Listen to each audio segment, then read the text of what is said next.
Python में दो variables को स्वैप करना आसान तो बहुत है, लेकिन कई ज़्यादातर लोगों को नहीं पता होता कि वो इंटरनली काम कैसे कर रहा होता है। जैसे कि अगर यहाँ पर मैं दो वेरिएबल्स लेता हूँ, इसमें एक में a = 5 और b = 6 लिखता हूँ, और उसके बाद अगर मुझे a और b को प्रिंट करना है अभी के लिए, तो ये हो गया a, b, और यहाँ पर दो वैल्यूज आ जाएंगी। लेकिन अगर मुझे इन्हें प्रिंट करने से पहले आपस में स्वैप कर देना हो, तो स्वैप करने के लिए क्या करूँगा, मैं यहाँ पर लिखूँगा a, b = b, a।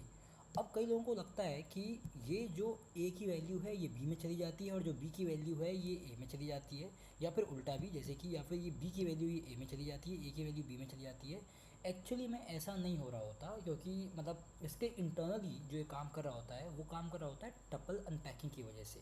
Actually जब मैं b, a यहाँ पर लिखता हूँ, अगर मैं आपको एक इंटरेस्टिंग चीज़ बताऊँ, तो यहाँ पर जैसे कि अगर मैं अभी इसको हटा ही देता हूँ फ़िलहाल के लिए, और यहाँ पर मैं एक z नाम से वेरिएबल बनाता हूँ, यहाँ पर ले देता हूँ a, b, और यहाँ पर मैंने लिख दिया, और उसके बाद मैं प्रिंट करता हूँ, और प्रिंट करता हूँ z को। अब देखना इसका टाइप क्या आता है,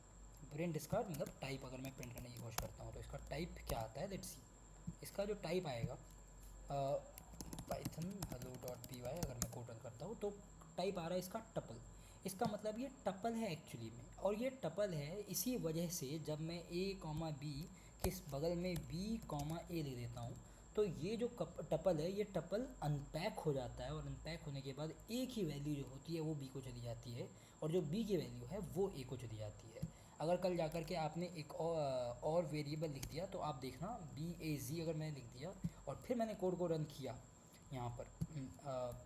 यहाँ पर, तो फिर ये अपने आप कह देगा not enough values to unpack, क्योंकि वो कह रहा है कि ए और बी को मैं अनपैक तो कर दूँ, लेकिन आपके पास लेफ्ट में दो वेरिएबल होने चाहिए थे। लेकिन आपने यहाँ पर क्या है, तीन वेरिएबल्स हैं, तो तीन वेरिएबल्स में दो वैल्यू को कैसे अनपैक कर दूँ, तो कह रहा है कि दो ये कम है, और इसीलिए यहाँ पर ये काम नहीं करेगा। और इसीलिए वो a, b = b, a काम करता है, क्योंकि यहाँ पर a, b = b, a। इसका मतलब होता है कि b और a को अब मैं एक टपल में डाल चुका हूँ, और फिर उस टपल की एक एक वैल्यू को एक एक दूसरे वेरिएबल को असाइन कर रहा हूँ, तो b की वैल्यू a को चली गई और a की वैल्यू b को चली गई। और इस तरीके से यहाँ पर अगर मैं अब a और b को प्रिंट करता हूँ a, b, तो फिर ये काम कर जाएगा। Thank you.